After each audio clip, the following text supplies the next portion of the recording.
Akan hun jong ki laingut ke scientist bawat benya syapang kimrat klau bat kisim kido bakun tup yau arpit dio murari ustif bat ugauraf kateria kilalap bagidon Bun Bha kisim Phylla kamtam ha ki binta jong ka mau kudok mau plang bat ki Thaiñ Sohra. Kini kisim rit ke bakham Phylla ki bajushem tang ha ki binta jong ka Myanmar ka Thailand bat ka China kidai ki belatip kum ki spele ornis bat ki longika datus. Kita ki scientist ki lapru baki don hadu shispa arp ho tli ki jatsim ha ka sorbe baki penlong ha ki Thaiñ Sohra. Habakran bat kilat pathai khubor u director jong ka Meghalaya Tourism Development Corporation uba Alan West khar kongor ulo ong baki latre borba ban pensnu tho ia ki pai ba ban sumar bat ban penne pensa ia ki sim ki do ki bodon kerhai ha ka Jylla.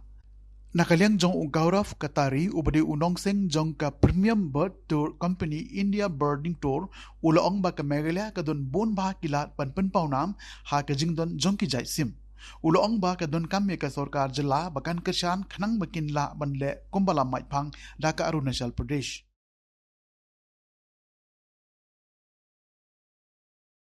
He has toured all over the world in India. And in fact, in the US, he's one of, he has,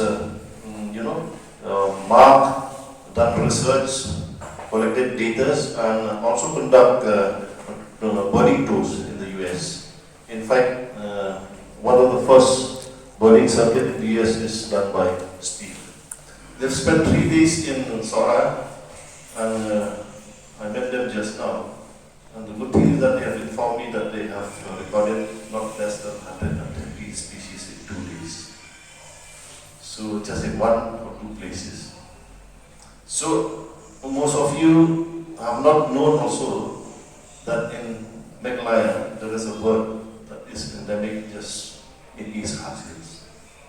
I think it's called the tawny red-breasted red babbler. It's endemic only to East Kashmir. It's found nowhere else in the world.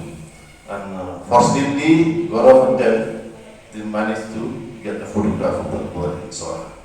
When they told me about this bird, I went to a place where I took them on the first day.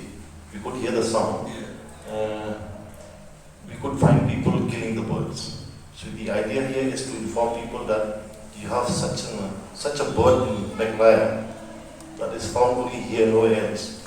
So to appeal to people at large to conserve it, to protect it, because it's a state pride, it's the only bird found in the entire globe. So an appeal to communities, to people at large to identify the bird. I'm not very sure what is it called in Khasi, and have to manage to find the Khasi words so that people will know about the existence of this bird. And it is urgent that as a community we should protect it immediately. In a very spectacular place, the Linxian Falls. So it's also a popular tourist destination, and I think you managed to get a good picture of this bird. We got really good pictures of the bird. Also, we got some nice videos. So we'll be happy to share them if required. I think to a certain extent, though, you can imagine a trail or some restaurants close to a waterfall, for instance, and where we saw the Red Babbler, it was very close to a popular waterfall. Beautiful place. It wasn't too loud, but the birds didn't seem to be too bothered. But you can imagine if you went down that stream a little bit more into the jungle, they're not really getting bothered. And typically with birds like this, their territories tend to be linear, that they're kind of down the same kind of gully. So you're getting further and further away from human disturbance. So I'm hoping that the forest isn't cleared and these guys do fine. As a pastime or a hobby, bird watching or birding is just growing exponentially around the world. It's the fastest growing hobby in the world today. And so I think getting ahead of the curve and kind of taking on board that you have a very special bird here, the potential for bird watching groups and individuals, and especially bird photographers coming out here, is huge. The bird in question, I mean, we're talking about this one bird. We really should have a picture of it, but maybe I should just describe it. It's about this big. It is the size of a ping pong ball, and it's tiny. It's a brown colour, but it's intricately patterned with all sorts of scaly patterns, all over it. It's kind of beige and brown, but it's beautiful. And it hides amongst the rocks and ferns and will just like pop out and then hide back again. So it lives mostly in just kind of, near a waterfall, underneath ferns.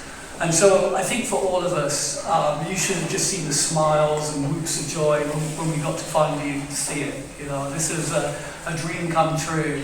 And like Gaurav said, for visiting bird watchers, whether they're from India or the US, from the UK, wherever, having a central bird like that to focus on is just so important. That's what's going to draw people to this beautiful state. But also what we were doing with, looking around the area and checking it out for other species, it's a long way to come just for one bird. And so you want to have that whole assortment of cool stuff to see. And that's what we were running into.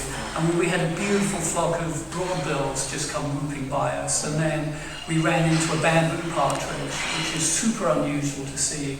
I mean, we had such a variety of things. And one of the really cool things about this area is just the road systems, how you'll be up on the table, up on the plateau, and then they go all the way down to the Bangladesh border.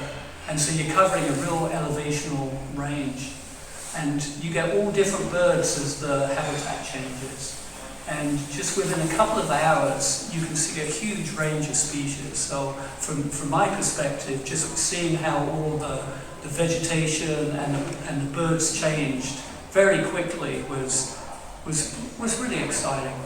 The other approach that augments that is typically, initially, you look at the habitat requirements for that particular species.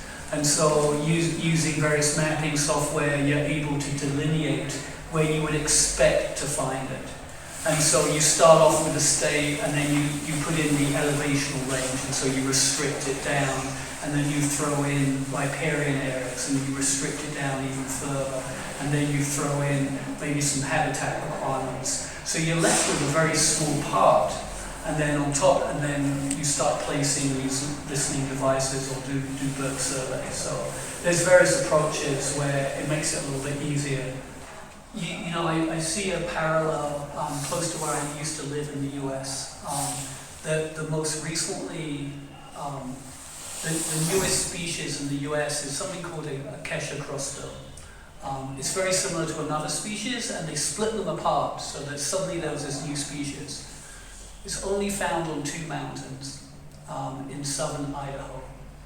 And no birders were really going there at all, just local people. It's a beautiful area, don't get me wrong, but it's, you're not going to travel thousands and thousands of miles just to go there. Suddenly, it's the new hot place to go. And all the American birders, international birders want to go there just to see this one bird. And the economic boom that's happened is a very rural community. You don't really get the homestays so much there, but you get bed and breakfasts and hotels. Just an economic boom. During the summertime, in the winter it's all snow. And you can imagine a similar situation here, not just with this one species, because here it's much more diverse. You have a whole bunch of different bird species. And then we're just talking birds. There's all sorts of other very cool animals, clouded leopard, and some of these very exciting animals. Showed us a picture of fishing cat, and so see the idea is what is the investment here? What kind of investment government needs to do? It's like you got the product ready. You don't have to create anything. You got your forest, you got your birds, you got your wildlife there, right? So it's not you're going to create nothing, right? It's already there. The only thing is you have to identify it. means we can't have industries here, industries are polluting. Here we have a big bird industry. Steve would know better, but in the US, birding is a $1 billion university, economy, like Columbia, it's again huge.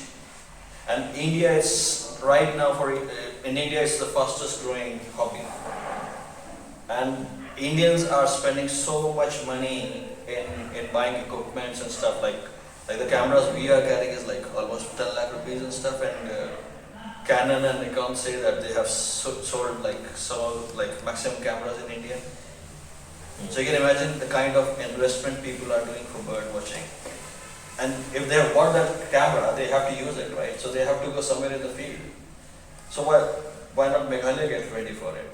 Arunachal has already done it, Nagaland is doing it, and Meghalaya has got the star species. Everybody has to come here. Sooner or later they have to come.